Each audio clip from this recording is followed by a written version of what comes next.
Port, medical college అన్నీ వారే తెచ్చారంటున్నారా?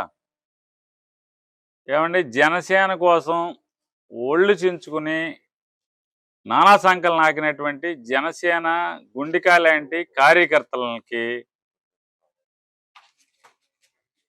ఎమ్మెల్యేని కాదని ప్లాన్ ఇప్పించలేనటువంటి ఆయన అంటే ప్లాన్ ఇప్పించడం చేత కాదు కానీ ఈ 3 బందర్ ఎమ్మెల్యేని కాదని అప్పుడున్న బందర్ ఎమ్మెల్యేని కాదని ఇవన్నీ నేను తెచ్చానంటే ఆఫ్టర్ ఆల్ ప్లానే మున్సిపల్ కమిషనర్ని పిలిచి ఏమయ్యా సక్రమంగా ఉందిగా ప్లాన్ ఇవ్వయా అని ప్లాన్ ఇప్పించలేని ఆయన జగన్ గారితో పాటు క్యాబినెట్లో పక్కన మంత్రిగా ఉండి జగన్ గుండెగా ఉన్న నానిని కాదని నానికి తెలియకుండా ఇవన్నీ తెచ్చేసాడు నమ్మేసేయాలి. ఎవడే అమాయకుడు? జనసేన వాళ్ళందరూ చెబుతున్నారు. జనసేన వాళ్ళందరూ ఏమో పెద్ద పోటుగాడి పనోడు అనుకున్నాం.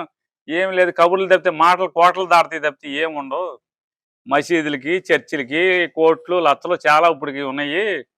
ఈ పాపం జనసేన కార్యకర్త ఎప్పుడు ఆ లిస్టులో ఒకటొకటి చేసుకుంటూ వచ్చేప్పటికి ఇక ఇతని ఇల్లు మామూలుగా ఇక అయిపోయినట్టు ఇల్లు కట్టినట్టే లెక్క అని చెప్పనేది ఉంది.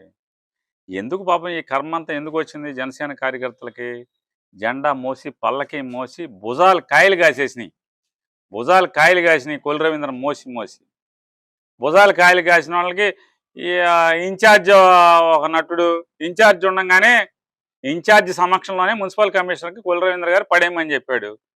సాక్షాత్తు జనసేన బందర్ ఇన్ఛార్జ్ ఉండగానే ఛాలెంజ్ చేస్తాను, ఇన్ఛార్జ్ ఉండగానే చెప్పాడు పడేయమని చెప్పని. దిక్కులేదు. మళ్ళీ డబల్ డ్రామాలు కదా ఇవన్నీ. అక్కడ మధ్యలో దరు ఇక్కడ మధ్యలో దరు, అక్కడ తబలా కొడతారు ఇక్కడ తబలా కొడతారు. కొల్లు రవికి తబలా ఇక్కడ తగల. ఏంటి ముందు ప్లాన్ ఇప్పించమనండి, తర్వాత పోర్టు మెడికల్ కాలేజీ పట్టాయి భవనం.